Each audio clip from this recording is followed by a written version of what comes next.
Home YouTube channel subscribe பண்ணிக்கலனா உடனே subscribe பண்ணிக்கங்க. பக்கத்துல இருக்க பெல் பட்டனை கிளிக் பண்ணிக்கங்க. அப்பதான் நாங்க போடுற வீடியோஸ் உங்களுக்கு உடனுக்குடனே அப்டேட் ஆகும்.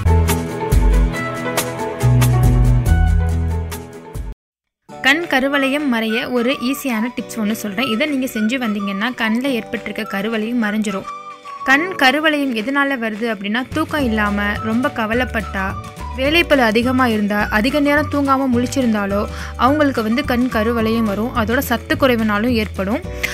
இந்த டிப்ஸை நீங்கள் ஃபாலோ பண்ணுங்கள். கருவளையத்தை ஈஸியாக மாற்றிடலாம். சந்தனக்கல் வாங்கிக்கோங்க. சந்தனக்கல் கிராசரி கடையில், சூப்பர் மார்க்கெட்டில் கிடைக்கும். அந்த சந்தனக்கல்லில் ஜாதிக்காய் இருக்குல்ல, ஜாதிக்காயை அதோட தேய்க்கணும், அரைக்கணும். அரைச்சி நைட்டு பூசிட்டு படுத்துருங்க. அதாவது அந்த கல்லில் காயை தேய்ச்சா நமக்கு பேஸ்ட் கிடைக்கும். அதை நைட்டு பூசிட்டு படுத்தா, அது மாதிரி பூசிட்டு படுத்துட்டு காலையில் எப்பவும் போது ஆஸ்யூஷுவலாக நீங்கள் ஃபேஸ் வாஷ் பண்ணிடுங்க. இது மாதிரி செஞ்சால் கருவளையும் மறையும். அப்புறம் உருளைக்கிழங்கு இருக்குல்ல, உருளைக்கிழங்கை அரைச்சி கண்ணை சுற்றி பேக் போட்டாலும் கருவளையம் மறையும். உருளைக்கிழங்கு ஒரு அருமையான மருந்து. அதாவது கருவளையத்தை மறைய வைக்கிறதுக்கு நல்ல மாவு மாதிரி அரைச்சி எடுத்துக்கோங்க. அரைச்சி கண்களை சுற்றி கண்களின் மேலும் கீழும் பேக் போட்டுருங்க. அதாவது கண்ணுக்கு மேலு கண்ணுக்கு கீழ் பேக் போட்டுருங்க. இது மாதிரி நீங்கள் பேக் போட்டு வந்த ஒரு 3/4 மணி நேரம் கழித்து ஃபேஸ் வாஷ் பண்ணிடுங்க. கருவளையம் அதுவும் ஆட்டோமேட்டிக்காக மறைஞ்சிரும்.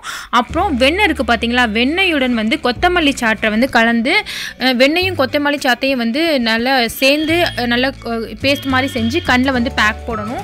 அது மாதிரியும் பேக் போட்டால் கண்ணில் கருவளையம் மறைஞ்சிரும். கண்ணும் பார்க்கறதுக்கு பிரகாசமாக இருக்கும்.